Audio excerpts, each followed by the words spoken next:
So Laura, we've been working together to deploy a number of cloud technologies into your organisation to change the way that you deliver customer service and field service. How are you starting to navigate through pulling the best capabilities out of those solutions and finding the balance between what functionality is right in which platform?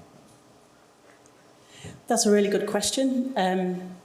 It hasn't been easy, and we're really at the beginning of it. As you mentioned, we've got cloud services across marketing, guest services, owner services, and our field services in Europe. There's a lot of us doing the work, and we're only now getting to the point where those technologies are in. Somebody switched the lights on, and now we're looking to try and figure out with Sabio, with other partners, how it is that we can leverage the best out of those and how we can work out which technology should do which thing and what that's going to give us from a data perspective to be able to drive the business forward. Fantastic. And I mean, how are you collaborating across the business to try and do that? Because there's going to be lots of individuals who are involved and have an opinion in the organisation. How are you trying to navigate around the organisation to ensure you are getting the best value out of the platforms you've invested in? What comes to mind is therapy. We're a really tight-knit team. We've come together with lots and lots of different experiences across different sectors, different technologies and histories.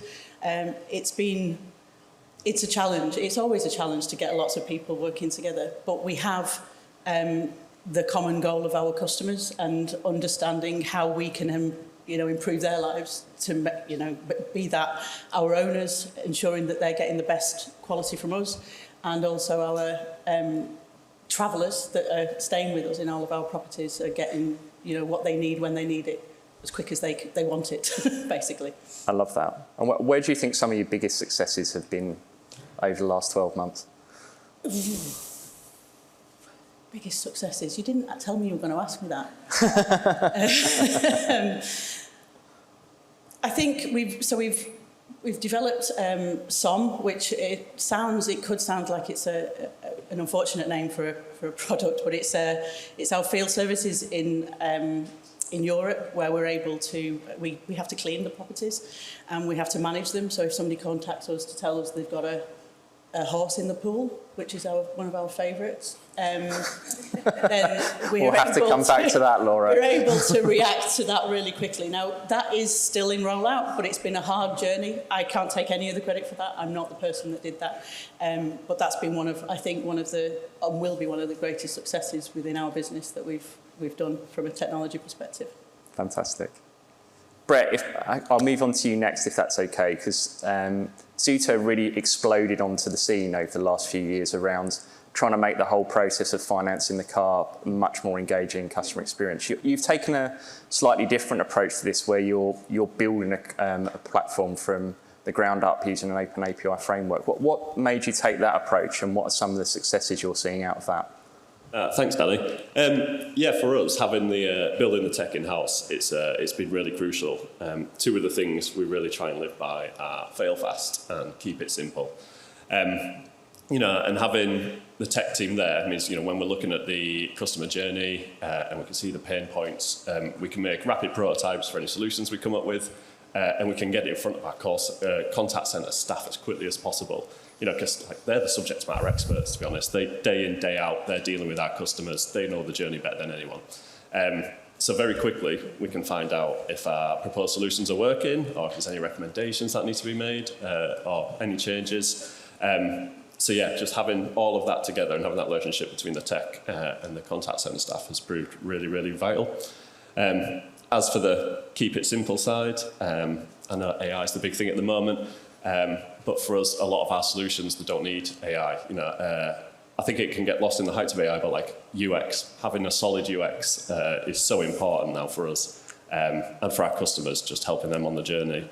But as the UX can't sort everything, sometimes we do need to turn to AI, and sometimes we don't even need the more advanced AI. Some of the basic techniques, machine learning techniques that have been around for decades, are more than good enough. But obviously going into the future, the generative AI, the large language models, the conversational agents we're starting to look at, and the other big thing for us as well is computer vision. especially now to simplify our fraud checks and our identity verification. That's become really, really important. And as we saw from earlier, when Stu presenting with Obama, we also have the issue with deep fakes and bad actors potentially using them. So yeah, which require more innovative solutions. So yeah. I love that whole concept of AI is not utopia, right? It's not solving all of our problems at the moment. That customer experience and interface that you have with your customers is really at the heart of what you do as a business. I mean, how are you seeing that differentiate from how your competition's approaching the market at the moment? Because you've got a very different user interface, and I'm a Zuto customer. I finance my car through Zuto. So your process seemed far easier. How do you view taking that vision to disrupting your market rather than focusing on what AI can do as the organisation? Again, it's just from getting customers in, identifying those pain points, just really seeing just like, where they're struggling, and just, processes that used to take a day. So again, like our identity verification, they would just have to take a picture of the driving license, a picture of the passport, send it in. Whereas now we can just text them, click a link straight away, one button click, take a picture, another button click, take a selfie, and then straight away it's on our CRM system. And before, as well, customers would usually drop off the call at this point because they'd have to go take the picture, but like 70% of our customers now complete it while still on the phone to the agent.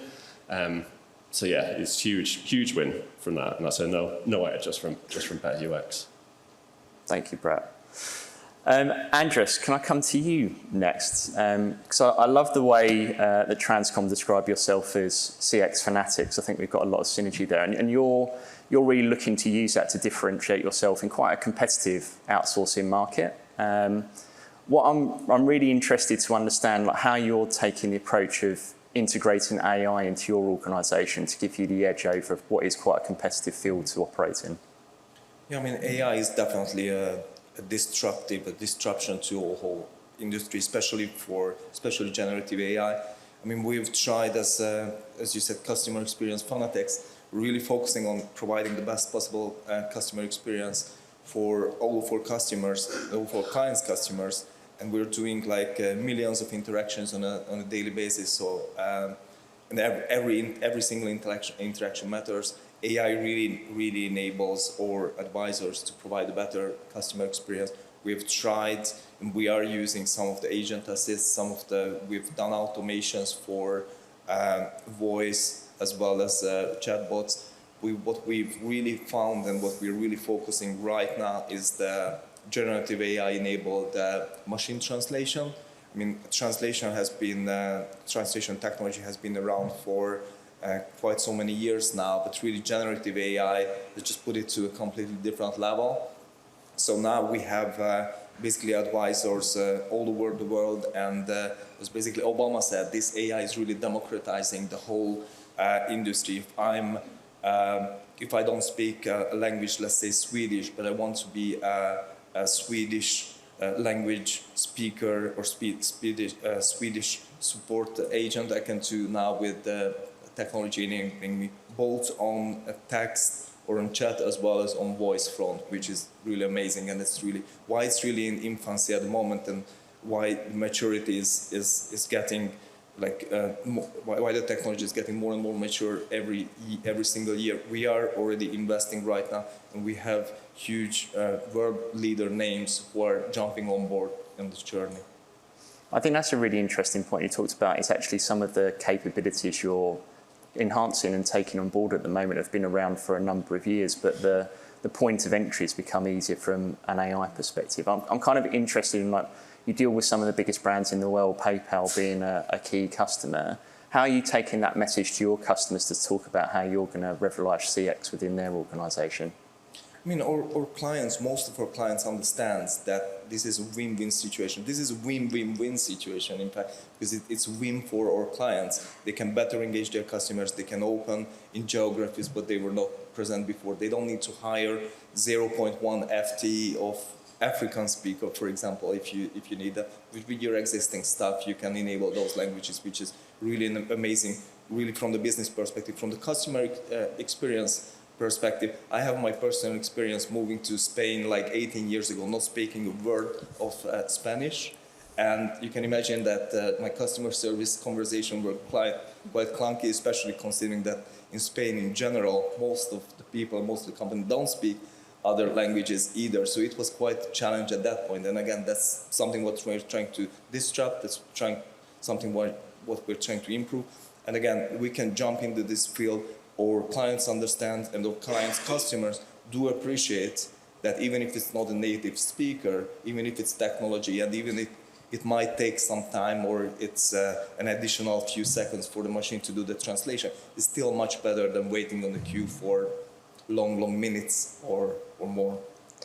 I think that's where it ties in, is actually it's the experience of what you're doing. It's actually maybe using the technology to change how you can offer experience, not that letting the technology just take over your whole operation at this stage. Yeah, absolutely. And in fact, this is my message for all of those people. When I had the discussion with our workers' union, and they said that they're quite worried about AI taking over their job. And I said that I think it's quite the opposite. I think this will really enable you, if you're really talented, really caring representative, to with a lot of empathy, if you want to provide customer service to other languages, to languages you don't speak, this will be an enabler for you.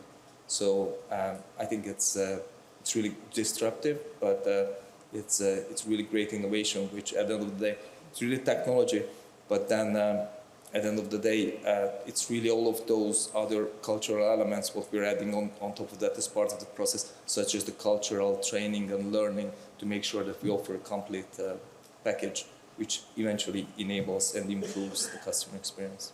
I think it's great. It's kind of that augmentation to make the experience better for not just your customers, but for your agents as well, and offer you better service. I think that's a really interesting approach. Fiona, I'm afraid I'm not a Sweaty Betty customer. I know Laura has repeatedly told me yesterday that it's her favourite activewear brand. You've invested a lot in Salesforce technology over the past couple of years to kind of revolutionise your customer experience. But rather than talk about that, a key element is trying to get business buy-in to how you go through this investment and how you deploy AI into your business. So that can be a little bit challenging to navigate sometimes. How have you approached it at Sweaty Betty, and what are some of the successes you're seeing? Yeah, sure. Thanks for being a customer, Laura. So basically, we've taken quite a sensible but daring approach. Dare to be a little bit different within the retail industry. So service is the most important part. We have a really loyal customer base, so that's always at the heart of what we do at Sweaty Betty. Last year, we had a transformational project for our customer care team, who is purely digital contact, which is kind of unheard of in the service industry, and also a really strong customer care team who all work from home. We treat our colleagues with a lot of respect. We've got an amazing team, so that is absolutely what has stood us up on Salesforce, and we've seen some amazing results from what we delivered with Sabio. In terms of like average handling time, how quick it is and how easy it is to resolve for our customers. So what we then decided is, well, we've got a great product here. Why would we just sit on that product when there's a lot out there? We see what's on the screens. There's no point in stopping. So we've taken quite a sensible approach. I think the place we always start with is our agents. That's the core of our business. So to be able to take us on that AI journey, I've spent a lot of time looking at what the best pieces of capability are to support our agents. So things like neurodiversities can be supported within your agent community. Why should somebody be potentially a couple of steps behind somebody else at a starting point because of an exclamation mark or an extra space? So AI is really supporting our agents and being really slick with that type of contact. That contact has agent's eyes on it. So from a business case point of view, that really then sets you up for, well, what's next? We've supported our agents. Customers are obviously next. So they might not have seen any changes in our level of service, but that's where we go in 2024. What changes when you provide a truly exceptional customer service? So that's now taken me on a journey to look at how we can transform the service industry from what I think most people will know is reactive. We're in a challenging time in service in terms of as you said, we've plateaued a little bit over the last 10 or so years. So it's time to really transform that and be a little bit different. So rather than being reactive, we want to become proactive and make that feel different for customers. I think in all industries, myself as a consumer as well, we often accept certain standards of service these days, and I think it's really exciting to see what we can actually do. And by taking a sensible approach to using AI, we can start to tackle some of our top drivers. And then when you start tackling your top drivers of contact, which probably is around 60 to 70% of most people's contacts, you can truly start to then provide that proactive service. So it's about, for me, giving a really clear roadmap, and you can actually start to do it quite quickly as well, and quite exciting. So that's where your customers then start to behave slightly differently and see that we're supporting them as well. So that's the journey that we are on at the moment. It's actually been quite a quick journey. We only went live about 10 months ago on Service Cloud, but I think the key is to not stop, but not try to do too much. Try and be specific with what it is that you want to do, and ultimately the people who work within the business are at the core of that. We've also brought people from our customer care team on the journey with us, so customer care doesn't get replaced. It's about making customer care really special, but also taking people from the team on the AI journey, because if you're going to be using AI to assist you, you definitely want to have people that know how it works. So that's super important to us, and that's where the path starts. I think what I love about that is actually, I think you've all talked to the same point as Jenny here. It's like the technology has become a facilitator. It's not a replacement for what we're doing within the customer service area. It's just making it easier. I'd love to hear from all of you again around what's next. So, like, you're obviously accelerating your journey there, Fiona, and getting buy-in from your business. What comes next for you in terms of the next 2 years, maybe not 10 years hence, where Stu wants us to go quiet on this session, but what are we going to be doing in the next 2 years, and where do you think customer service is going to go with AI over that period of time? Who wants to start? Laura. So obviously, it's going to be AI for us. We're really in the beginning of that journey at the moment. We've got all of our clouds. We now just need to make a storm with the AI. See what I did there? So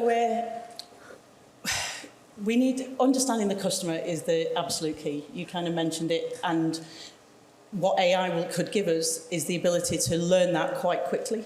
So the taking all of the data that we normally have to get to crunch through to figure out where we need to go is a really important and exciting part for us from an Aways perspective. I think, as you said, you've just got to start, and that's been something that we've contemplated. I know that my boss Lucy and the team at Aways we've deliberated over somewhat.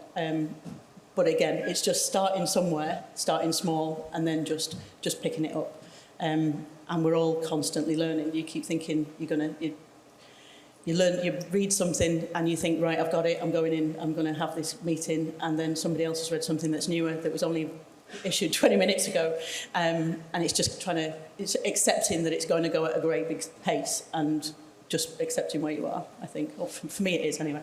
I think that acceptance of disruption, right? Yeah, absolutely.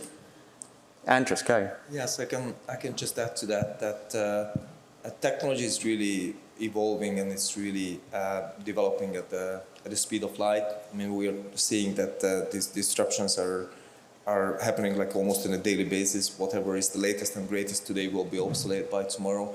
I mean, we've seen previously like the Apple Vision Pro. I mean, it looks like a cool device, certainly expensive, but it's like the first generation of iPhone, and people say, yeah, this is cool, but this is certainly just the first version. I mean, obviously newer and newer models will coming out with more advanced technologies, with more features, capabilities. And I think that's the same for our industry, for customer service, for customer care. All of our intention is, of course, to provide the best possible customer experience to every single customers of ours. Technology is enabling us more and more, and every single day you have to invest that, certainly. I mean, as you see, the big companies are investing tremendous amount of money, but also there are smaller companies who have a chance to jump into this field. And in fact, in some cases, the smaller companies are making the bigger difference, and they're growing at an exponential scale simply because they've got nothing to lose. So really the ones who are brave enough, and really as Steve Jobs has said, really the ones who do dare to disrupt will be the real disruptors. Technology will be really with all of us for sure in the future, just to develop and to provide better and better customer experiences. I love that. You don't necessarily have to have a mapped out AI strategy. You've just got to start. Yeah, exactly. Brett, where do you think it's going to go from your UX experience? So like Laura, we are still very much at the beginning of our journey. We haven't got it fully figured out yet. How I kind of see and envisioning it going, though, is obviously conversational agents. I think especially in the next 2 years, they will become the big thing. Introducing more fully digital end-to-end journeys. But I see this very much as augmenting a call centre. I don't see these taking over at all. And I think what will happen is the call centre agents themselves, their roles will actually begin to change, so they'll become much more specialised in specific areas. So whenever a customer drops out of that digital end-to-end journey, which will have a problem, they will immediately land with someone who's an expert in that area and can deliver them the best help. I love that. And Fiona, how are you going to continue to delight Laura over the next couple of years? Obviously, good like best. So for me, like, I love to people watch. I love to shop. I'm probably in the perfect job for myself. For me, it's about omni-channel. We talk about service, but we have to acknowledge sales with service. It does become a combination, and not just e-commerce. We still have a high street out there. It's a storefront for pretty much every retailer still has a storefront. Quite often, I'll look. And a good example I have is I sit at the train station at 9:30 in the morning, and a lot of people have a shopping bag with them. And I know that they've not just bought that, they're probably a way to return that. When you look at the people going home in the train at 5 o'clock at night, there's not many shopping bags. So people's habits are changing. People are using different channels for different purposes. And I think it's just about recognising that and adapting to that. If you're going to use AI, for example, or change your experience on your online services, make sure it's mirrored within your other channels as well. I think it's really important. Even if a shop front becomes a shop front, like a car sales showroom, you have to still have that same experience. And if you're going to use technology in those experiences, make sure the people that are using the technology can do it well and can use it really slick. That's what, for me, drives truly exceptional experiences and makes the technology worth it. I love that. I think that's a great way to close. To our panellists, thank you so much.